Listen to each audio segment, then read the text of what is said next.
Family was from Naples, and my mom's family's from Sicily. My parents grew up in Brooklyn.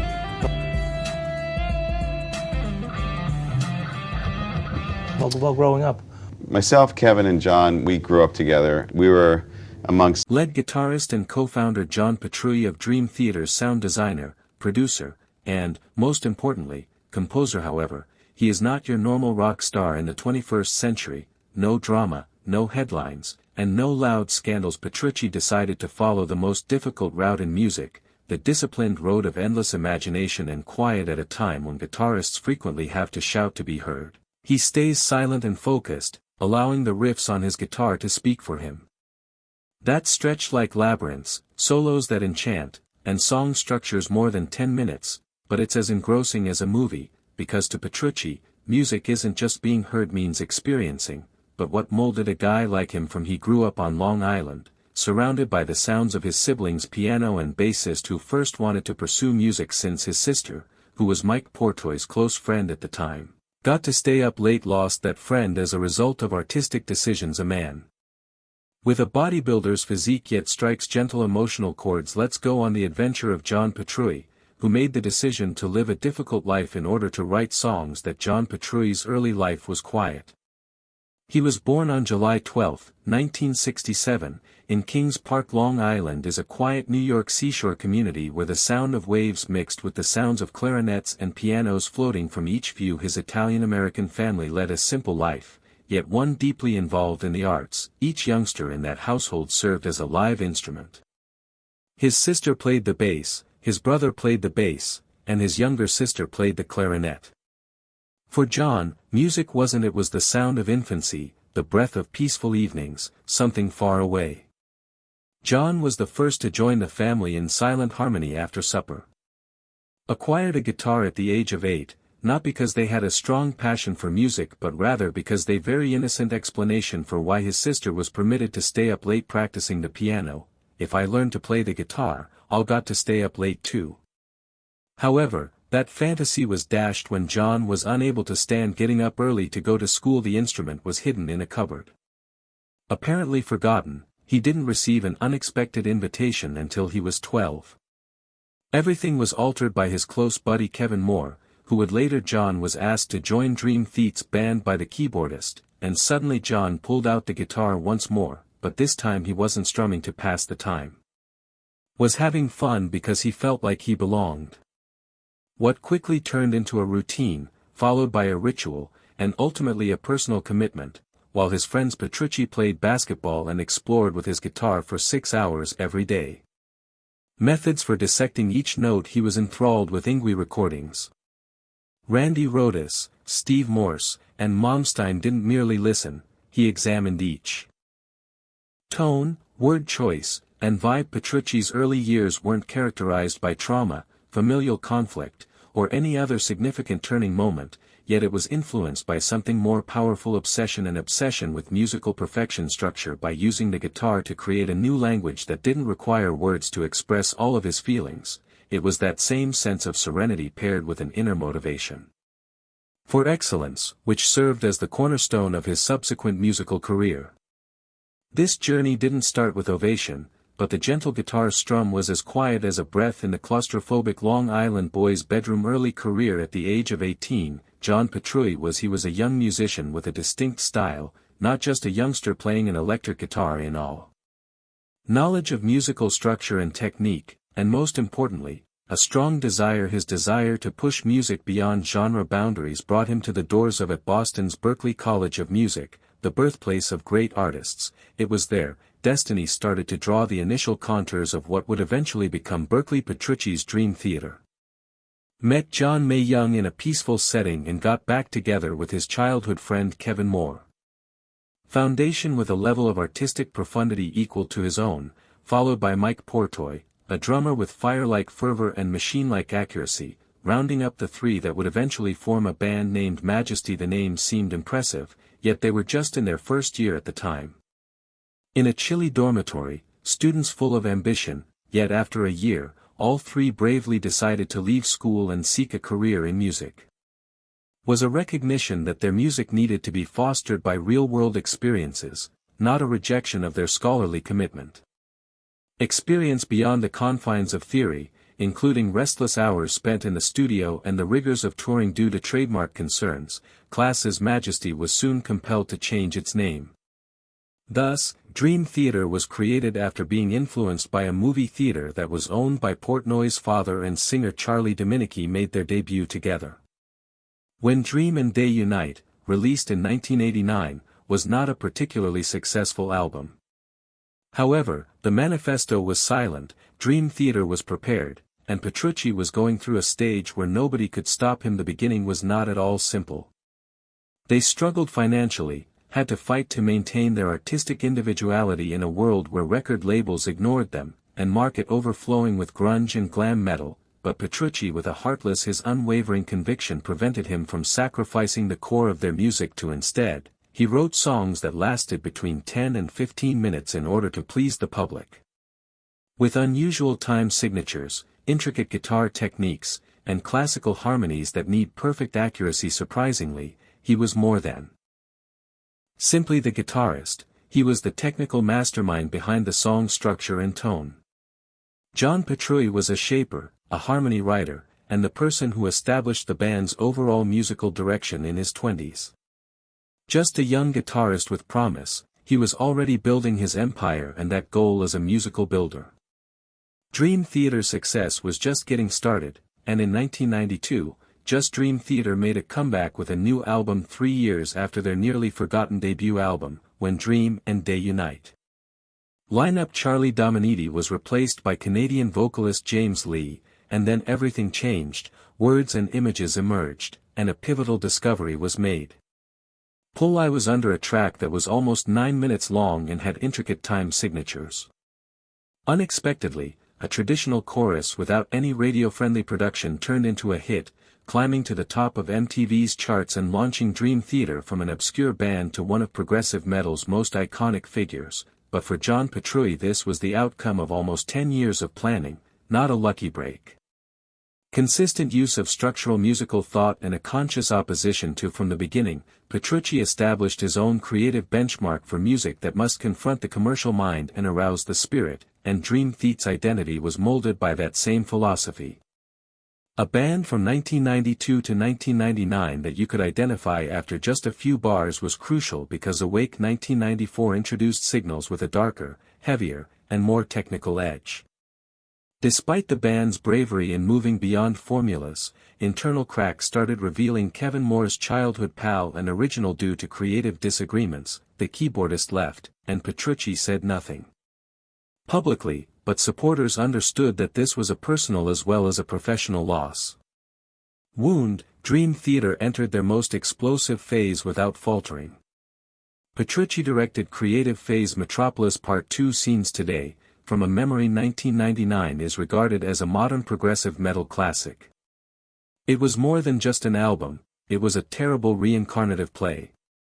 Petrucci co-wrote the majority of the 77-minute song's lyrics and melody. Tracks created the screenplay for the musical and organized everything from the introduction to like a spiritual movie with a sound-based overture, climax, and resolution. He didn't simply play the guitar, he created the story's whole emotional terrain. Dream Theater reached new levels of intricacy and profundity with each new album, including 6 Degrees of Inner Turbulence. A 40-minute title track from 2002 examined a range of mental illnesses using Train of Thought 2003, with its grandiose and philosophical tone, signaled a dramatic shift toward Octavarium. 2005 was a musical epic on heavy metal that went straight to the source of instinct.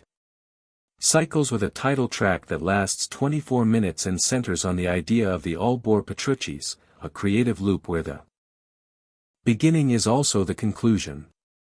Mark from the machine gun alternate picking to dramatic melodies in the solos, but more significantly, his structural attitude. Petrucci created multi-layered musical compositions rather than composing sporadic riffs. Systems in which each solo was a dialogue, each chord was a narrative knot, and each section served a certain function. When Mike Portnoy quit the band in 2010, there was a huge void. Fan gathering, John Petrucci not only preserved Dream Theater but also took taking over as head producer, beginning with a significant change in circumstances in 2011. For the first time, he gained experience managing the technical staff, running the studio, and working with mixer Richard Cheeky. Despite without Porty, Dream Theater managed to preserve its essence. It was an unstated Petrucci's declaration served as the foundation for other albums such as the in 2016, a rock opera that lasted more than 2 hours revealed his boundless despite its divisive nature, ambition demonstrated Petrucci's constant experimentation. Never be afraid to experiment and develop things that others might consider too far away. A View from the Top of the World 2021 and Time 2019 both confirmed the dream. Theater just needed to remain authentic to themselves in order to thrive.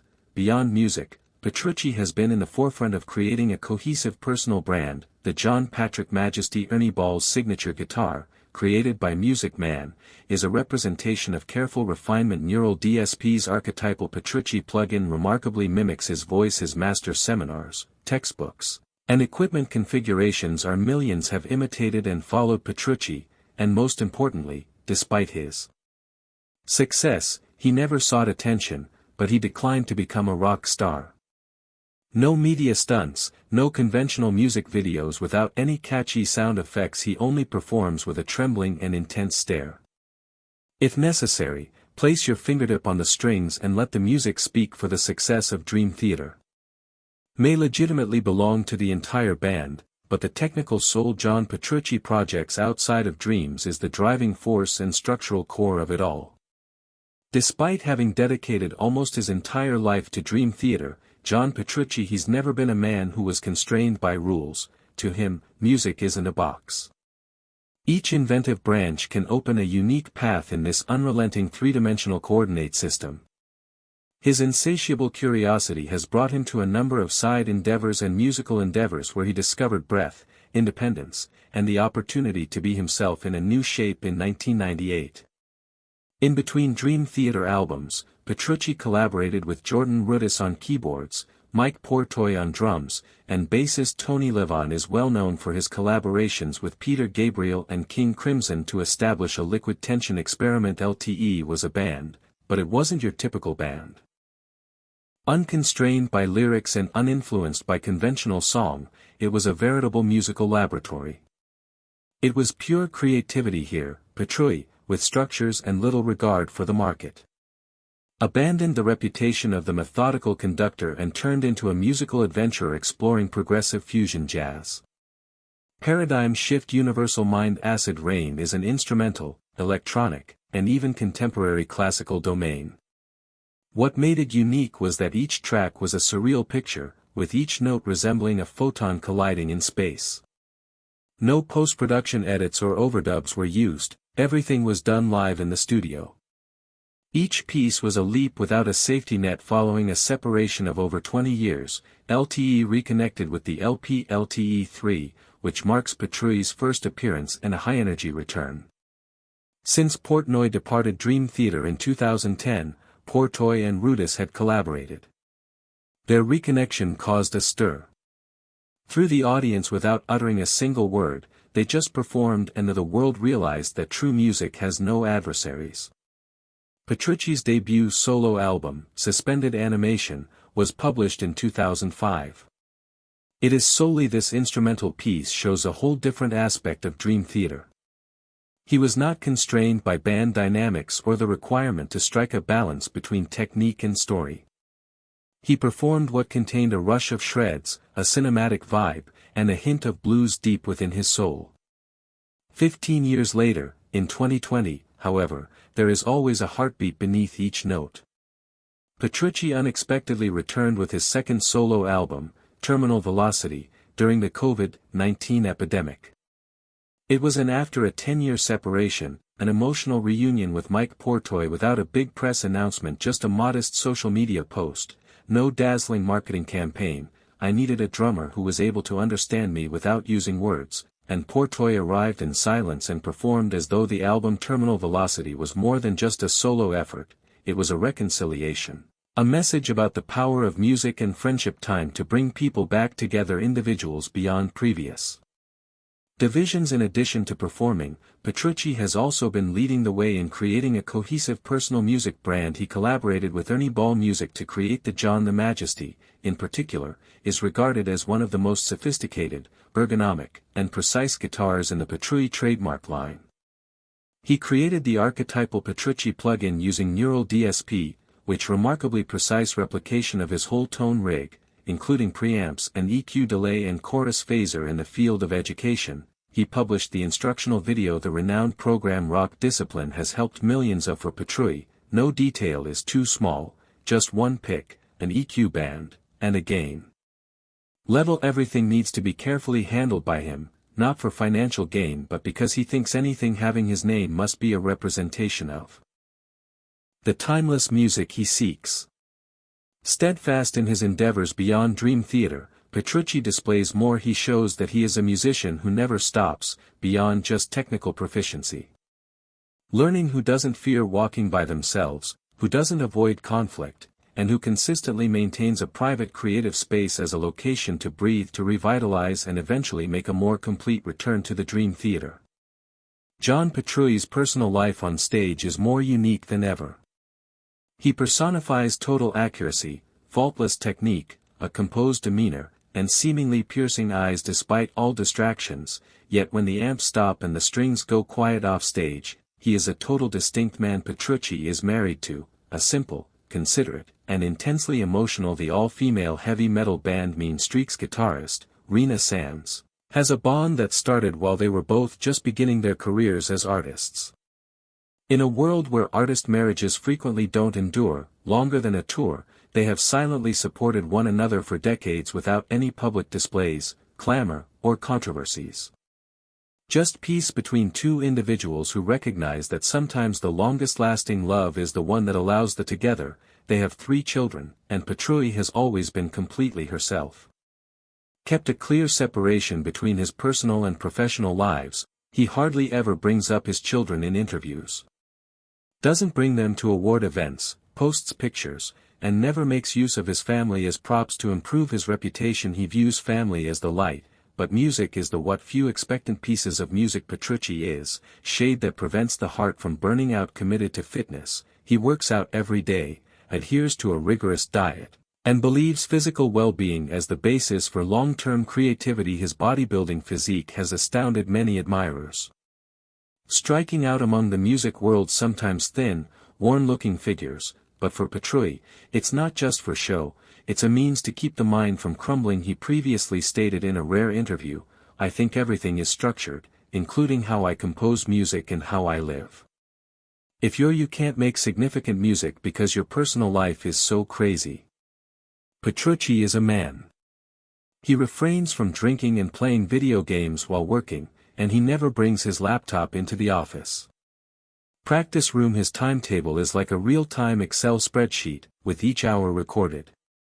Because, despite its mechanical sound, it's what keeps him rooted in, and he isn't chilly to those who have met him in person, despite the fact that his industry is based on turmoil.